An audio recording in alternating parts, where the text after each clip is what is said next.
So now we're gonna start with the first step where we're gonna learn simple but yet very powerful rules that every Python developer should follow when they are writing functions. The goal is very simple. We have to write code that is easy to read and easy to understand, not only for you but as well for your colleagues. Many of those rules are actually come from the pip 8. This is the official style guide for Python. Just Google it and you're gonna find there like a lot of rules that are considered as standards on how to write clean Python code. Of course, we will not deep dive into all of them, but I'm gonna show you the most critical one that if you ignore it, your pull request in the review gonna be rejected. At the same time, there are rules that are not written in the official document, but still it is like common standards between professional Python developers. So now, let's go and dive in. Alright friends, so now here we have a very simple example of a function that is actually working, but not following any standards. So if this is really bad, the function accepts two parameters, the price and the rate, and it does some calculations in order to find the price after applying the discount. So now what we're gonna do, I'm gonna show you how I usually review the code in my projects, and we're gonna refactor this bad function so that we're gonna apply all the standards and the rules that we usually follow in our professional projects. So now, usually the first thing that I look at is the function name. And here we have few rules. The first rule says, follow the naming convention, the snake case for the function names, where we use lowercase letters and we separate them using underscore. This is the official style from Python if you are following the pip 8. So now by looking to the function name, as you can see, it is not following our standards. The D is uppercase and as well the P is uppercase. And the two words actually connected to each other. There is no separation. So there is no underscore. Now in order to fix it, we can do the following. So we're gonna say diff, and now everything is lowercase. So disk underscore, and then after that we have the print as well lowercase. So actually this is the function name following the first rule. Now the second rule is as well about the naming of the function. So it says a function name should clearly describe what the function does. So we usually start with a verb in the function name because usually our functions are actions and it does something. And always use clear names and avoid abbreviations. So now by looking back to our name, disk underscore print, it doesn't say anything, right? It is not an action. I have to check the function or maybe the description to understand what is going on, right? So now we have to give it a better, meaningful name. So first we're gonna start with a verb. By looking to this, we are calculating the discount, right? So the verb here is actually we are calculating. So calculate, this is the action name. And then we have to describe what we are calculating. It is actually the discounts. So this is the function name. It starts with a verb and all the names are clear. So now by just looking to the name, you can understand immediately we are calculating the discount. So if you go and compare it to the old one, it is way more clear, right? Now the next step, I usually go and check the parameters. And here we come to the third rule. Parameter names should explain what kind of value they hold. So it is very similar as well to the function name. Don't use abbreviations or like here single letters for the parameters. Just use a full name. It's gonna make your life and your colleague's life easier. So now instead of having P, we're gonna say price. As well, of course, everything lowercase. And instead of R, we're gonna say rate. By just renaming, everything is clear. Calculating the discount, gonna need the price and the rate. But now if you read this, you can ask yourself, what is P? What is R? I need some catalog to understand how this works. Alright, moving on to another thing. After reviewing the name and the parameters, I usually go and check the description of the function. So where is the documentation here? This is really bad, and here we come to the rule number 4. Always use a docstring to describe what a function does. I know this is a topic at the start might sound annoying for many developers, but as you do multiple projects, you can understand why we document our functions. Of course, in projects, you will not be soloing Python. You're gonna work in a team, and it is always nice to let others know what the function actually does. And not only for them, actually for you as well. Because believe me, after a week writing your function, you're gonna forget about what you have written. So by having a nice clean description, it is as well good for you to remember what you have done in case you want to refactor or maybe to fix your function later. So now I said we use Docstring. So what is that? It is a string that is placed at the first line inside the function. So this sounds a little bit weird. Let me show you what I mean. So this is our function here, and now I'm gonna go inside it. The first thing that we do inside the function is actually not writing the logic and the calculations. We write a description. So in order to write a docstring, so that it is easier for you to write like multiple lines of descriptions, but for now I'm gonna have it only like one line describing the function. So it is very simple. Calculate the final price after applying discounts. So actually that's it. This is only one line. And now you might ask the first question and you say, why we are putting this in a string? Why we are not just using a comment like we used before? So we start with the hash and then we put the whole thing.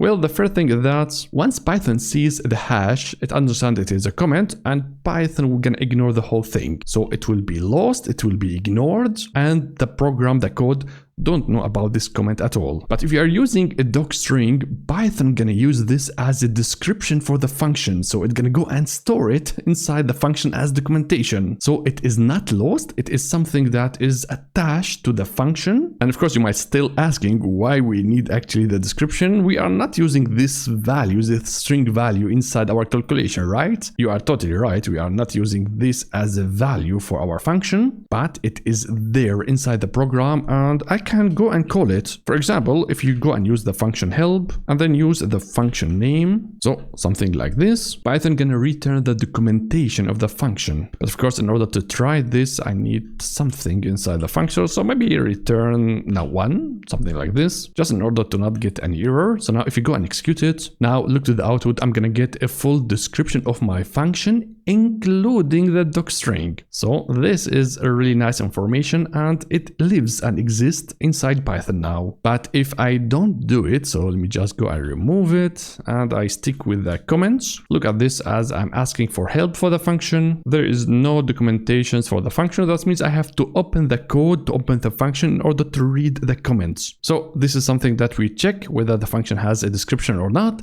Then we go inside the function and start checking the logic and how the function is written. And here immediately you're gonna jump to the next rule where we're gonna say don't print inside functions, instead use returned value. So now by looking to our function, actually it is printing a lot. We have the first print and the second print, and it is not returning anything back to our program.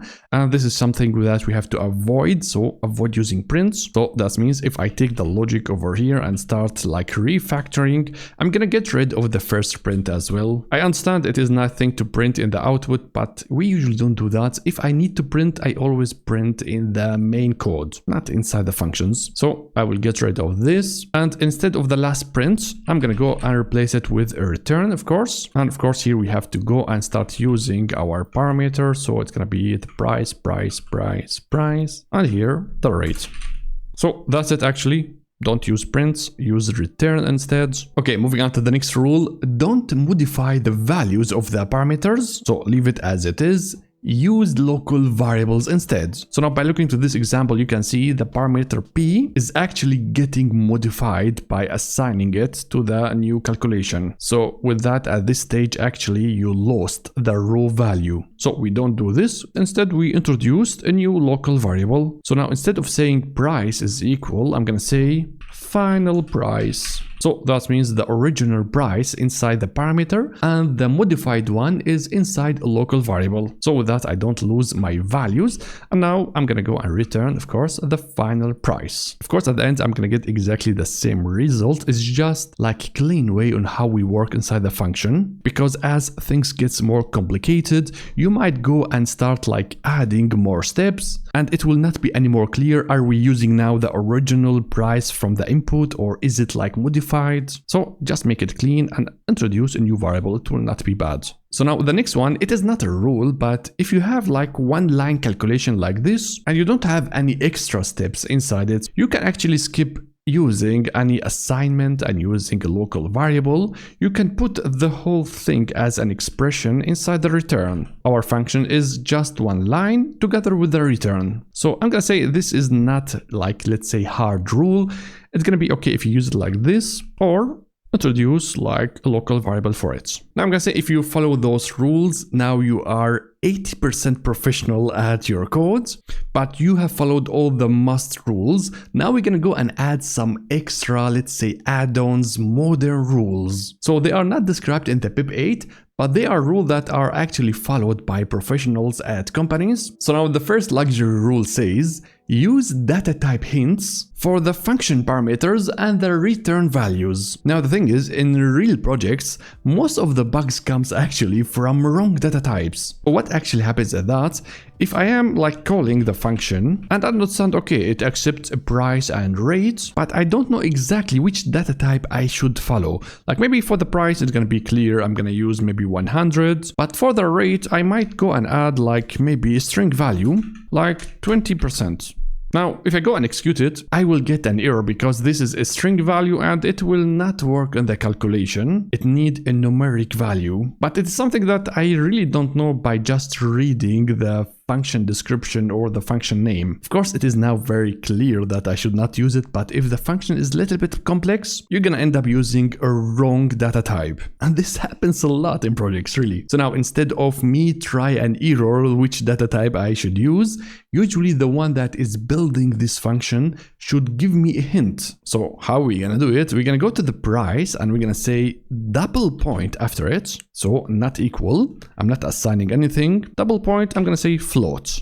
So now this is a very important thing to understand. This is a hint. This is for us, for humans, in order to understand how to do the call. It is not for Python. So Python will not go and change the data type of the price to float. The data type gonna be depending on the values that you are passing in the function call. So Python gonna see this is 100 and then it's gonna use for it maybe a number. So I'm not assigning here or doing data type casting. It is just hint for us. And the same thing, I'm gonna go and add it for the rate. So use a float. So that's for me as a caller for this function. I'm gonna understand immediately, okay, the rate should not be, let's say, string value, it should be floats or a number, of course, it's fine. So now with this, we gave hints, of course, for the parameters, the input of the function. But as well, we can go and give a hint for the returned value so that I understand, okay, I'm returning here a float number. But now in order to do it, we will not go over here and add a double point. Instead, we're going to go over here just before the double points. We're going to go and add a nice arrow and then we're going to say floats. So with that, we are saying this input can return a float. Like, it looks nice, right? So as I said, this is a luxury thing, but professional Python developers use those hints usually in the functions. Now, another luxury thing, but still it is professional, we add as well description for the input and the output inside the Docstring. You're gonna find this everywhere from professional Python coders. So how we're gonna do it? We're gonna go and add a new lines inside our Docstring. So now this is just a description. Usually the first one gonna be the description of the function, and then we're gonna say args for arguments. Now we are just describing the input of the function. So just organize it nice. We're gonna say, okay, the first input is the price and the data type gonna be floats. And here you just describe the input. So maybe you can say original products price. And then the second input gonna be the rate as well floats. So we're gonna say discount rate as numbers. Maybe I'm gonna go and add an example, 20 for 20%, something like that. So I'm just describing the inputs. Now, of course, we can go and describe the returned value. So we're gonna say returns, double points. We have here only one value, so the final price. So it's gonna be as well float, final price after applying discounts. So with this, I can say you have now professional docstring for the function, one line for the function description, for the inputs, so the parameters, and for the returns. So my friends, those two things, the hints for the data types and the extended docstring, it is something nice. If you want to work as an expert, you can go and add those small details. So now just have a look, go and compare the new design of the function with the old one. By adding those few rules, which is really simple, our function looks way more professional than the old one. And in just few seconds, you're gonna understand exactly what is going on and you're gonna look professional at your projects. If you like this type of content, then support the channel by subscribing, liking, and commenting. This really gonna help the algorithm to reach nice people like you. If you're still here, then thank you so much for watching and I will see you in the next video. Bye bye.